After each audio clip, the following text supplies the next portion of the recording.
I decided to become a lawyer really at a very early age.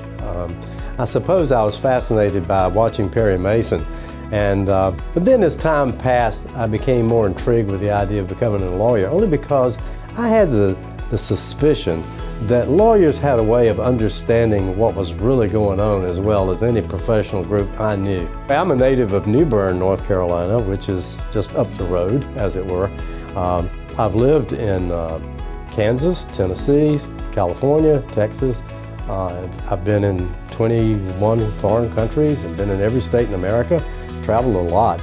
Love this part of the world. I'm from the Southeast. I love the Southeast. I think it's the greatest place in the country to live.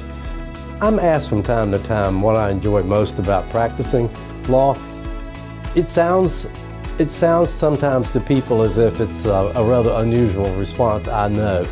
But what I enjoy about practicing law is actually helping people. There's a missionary kind of aspect of practicing law that's very gratifying. There was a jurisprudential, a legal scholar named Carl Llewellyn, who I learned when I first began law school is famous for many things, one of which is the statement, "The law is a jealous mistress."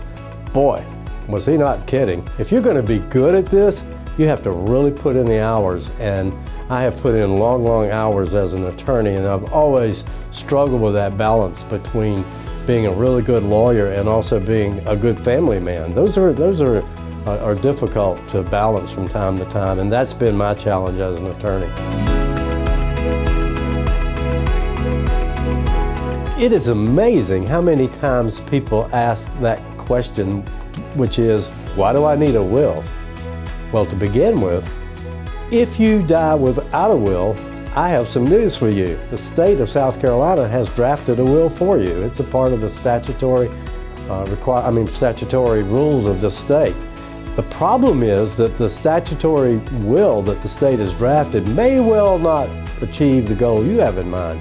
So your will is a way that you direct, after you pass on, the way you want your assets to be handled, what your wishes and desires are. Some of you may be aware that our law firm has a very extensive real estate practice, and we regularly encounter people moving here from other states, New Jersey, Connecticut, New York, North Carolina, Ohio, wherever. And many, many times the people moving into this state bring wills with them from other states. And of course their concern, and it's a very valid question, hey, is my will going to be good in South Carolina? Because my lawyer in Pennsylvania said, hey, when you get to South Carolina, ask a South Carolina attorney. And by the way, I am more than willing to review your will from another state and advise you as to whether it will work in South Carolina. The good news is that South Carolina, in conjunction with many, many other states in the Union, has adopted a Uniform Probate Act, and as a part of all of that, most wills from other states are accepted in South Carolina. Many forward-thinking and intelligent people are of the opinion, okay, so I want to be responsible and I should just go get myself a will, and hey, why don't I just go buy one for $25 or whatever it is off the internet. The problem is that one size doesn't fit all. In fact, there's a question in will preparation that's similar to the days long, long ago when I practiced family law.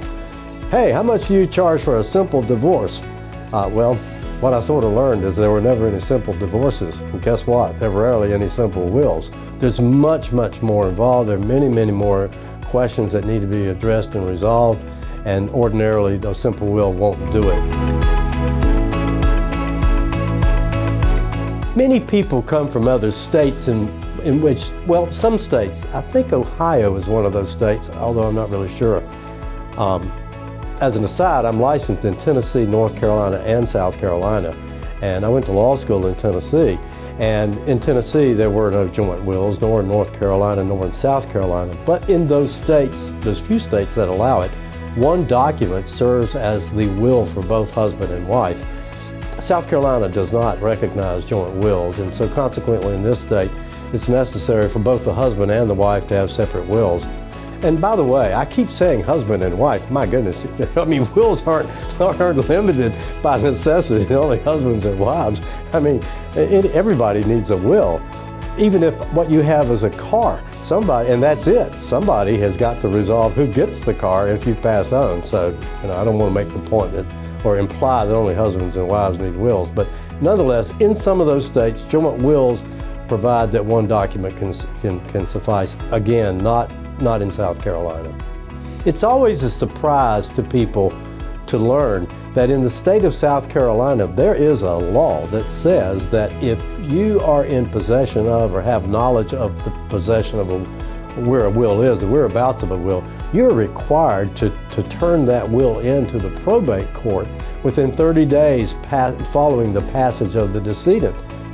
When someone passes on and of course leaves the will, and whoever it is that's appointed in that will to be the personal representative, the first thing that you do is go to the probate court. Well, hopefully the first thing you do is come to us, because we'll help guide you through these things. But the process is that an application has to be made to the probate court for that will to be admitted to probate, because an estate has to be opened and begun, and then shortly after that, a notice to creditors has to be published in the newspaper for 3 consecutive weeks. In South Carolina, creditors have a period of 8 months in which to file claims against the decedent. When that 8-month period passes, then no longer can any creditors appear.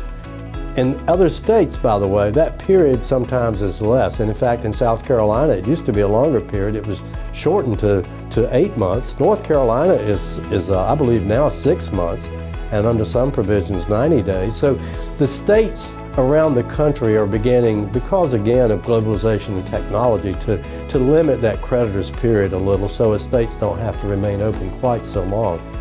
People look at my face and say, after all these years, you must have been crazy to continue practicing law. I have to tell you, law is for me, and I had all sorts of part-time jobs growing up. I spent 14 years wearing an Air Force uniform.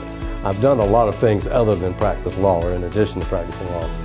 But law has always, for me, provided an avenue for freedom and independence I've never found anywhere else. You don't have to represent a client you don't want to represent. You can pretty much guide and control how you want to develop your practice, if that's what you want to do. You could be a government lawyer, and I was a city staff attorney when I first came out of law school. You can do that. You can work for a corporation. I was in the corporate world for 11 years in the title insurance industry. You can do that, or you can be in private practice.